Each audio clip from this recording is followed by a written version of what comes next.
Welcome back to the Hockey Show, and today we are talking about the Dallas Stars versus the Vegas Golden Knights, where game number 5 goes to Dallas, and now they've won 3 in a row in Texas finally, and that barn was buzzing. And the Vegas Golden Knights have now dropped 3 in a row, and they are on the brink of death as they are now 1 loss away from being knocked out of the playoffs and not defending the Stanley Cup no more.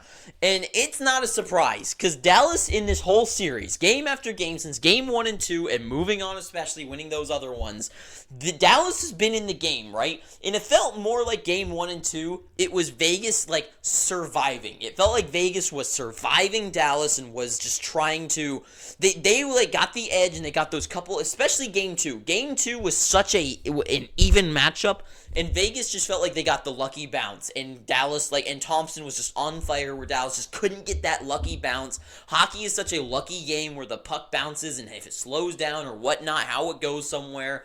Like, hockey is a game of inches and a game of luck, right? But you also have to be good to be lucky and lucky to be good. And Dallas just felt like they didn't have it, and Vegas did in games 1 and 2, and they just got those couple of touches that just made that much difference to give them the win. But Dallas seemed like they were just looming, right? It was like they were pushing the door open, and it was like Vegas was able to just get like that, like Dallas just slipped a little where the door closed on them, and they kept them out. But finally, it feels like Dallas has opened that door, and they've won 3 in a row, and Dallas is scary. This is the team that I was expecting of them, a team that was just so high pressure, so high energy, always rolling, always looking dangerous, always punishing the other team, scoring on their chances. And what scares me is that this Vegas team, I think, is still amazing. If this was any other series, if this was Vegas versus the Avs, if it was the Jets, this would be a sweep. If this is the Avalanche, I think it's going to, like, Game 7 going, I don't know which way, but it's going to Game 7. If this was against Canucks, easy sweep for Vegas. Against Nashville, not even a question. Vegas, right? Every team in this West, I know I didn't say Edmonton and LA, but whatever, right? Like, Vegas just feels like they are so rock solid, where they have all the lines figured out. They have the structure, they have the systems, maybe the best systematic team in the NHL, and just they have everything perfect. And this team is the same team from last year, but even better with Hurdle, with Noah Hannafin, with Mantha in the team. But they're trying to make they're trying to make an impact with Dallas. It feels like Dallas is everything that Vegas is trying to be this year, and is just doing better at it. Where Vegas is usually the team that has all the guys who are just like so high energy, wanting to play physical, wanting to crash the net, get those dirty goals, keep scoring them.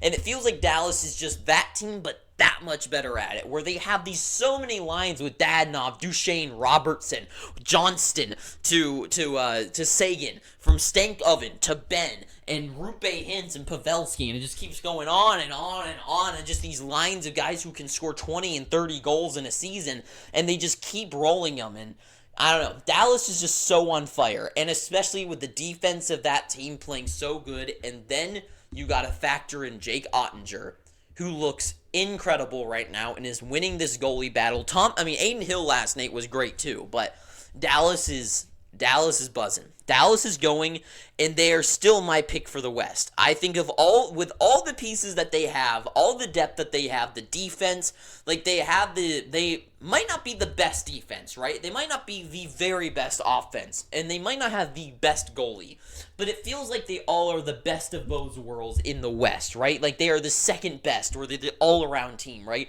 Because when it comes to offense, you probably look at, like, the Avalanche, right? But then I would say Dallas is right after them. You look to defense, you probably look at like Vegas, you probably look to like LA, and I would say like Dallas is somewhere in that top 3, right? You look at goaltending, Jake Ottinger in the West, like his opponents are Thompson and Hill probably, and then depending on like where you line up on things, like Georgiev, like I don't know, like Ottinger definitely feels like the top contending goalie in the West right now. I mean, Demko's out, so he's not really in the running there.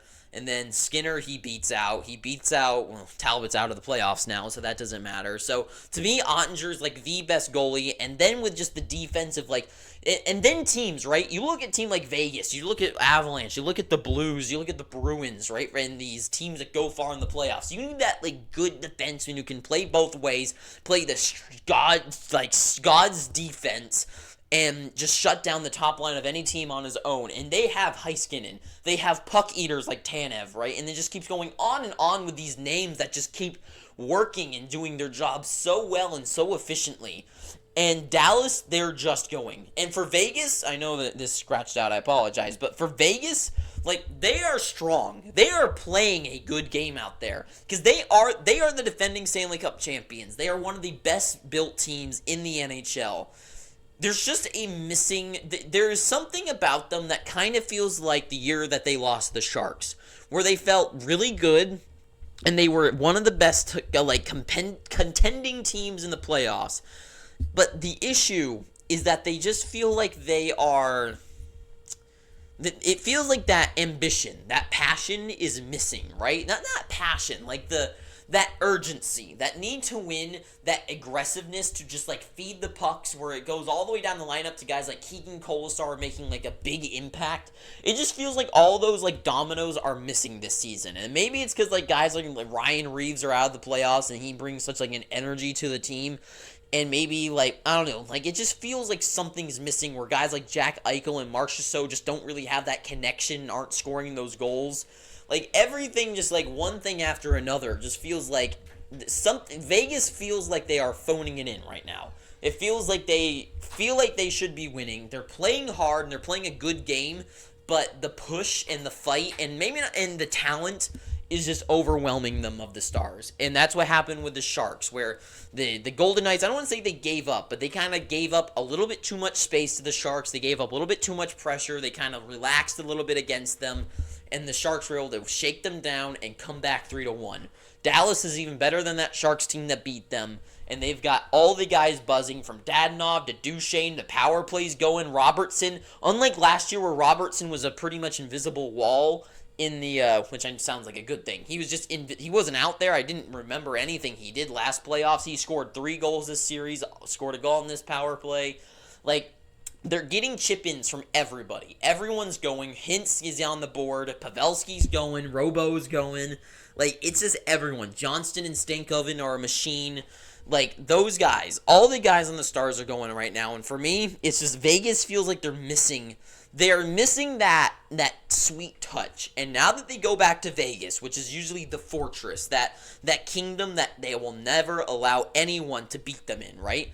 No matter. But yeah, like Vegas being that fortress, that brick wall in Vegas with all those guys dressed up like Elvis with those sparkly jackets on, fake wigs, everyone just going crazy there after they just won the jackpot at Mandalay Bay, like everyone like losing their minds.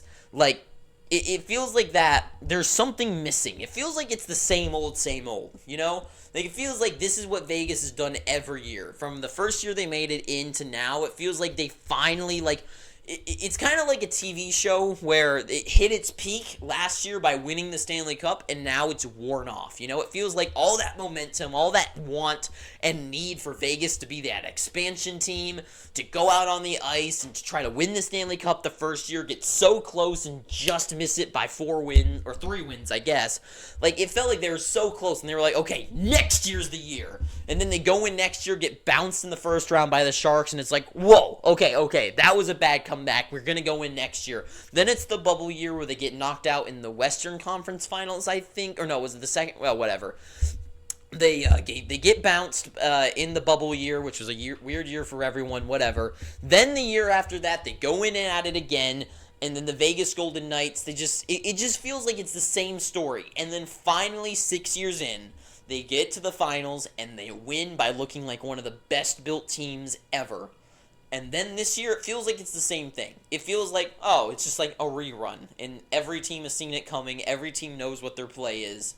And it just feels like they've gotten stale. It feels like the Fortress has gotten phony. Like, with the addition with the dragon now, right? That dragon's ridiculous. Like, it's not ridiculous. Like, it's awesome, but at the same time, it just feels like it's when a TV show has like reached its lifespan, and then they're like, okay, we gotta go bigger now. Let's add a dragon, and it's just like, come on, come on. Like this year, even the regular season, they finished in the wild card. Like, everything just feels like time has run out for Vegas, and it feels like, especially with how guys like Marchessault are probably on the chopping block, and he's probably on his way out. He's probably not too thrilled. Guys like Martinez probably not too thrilled right now, and that's got to be rubbing some other guys the wrong way too, and I don't know. Something about the team just feels wrong, especially with Hannafin getting the big deal and Tomas Hertl's big deal just staying on the team.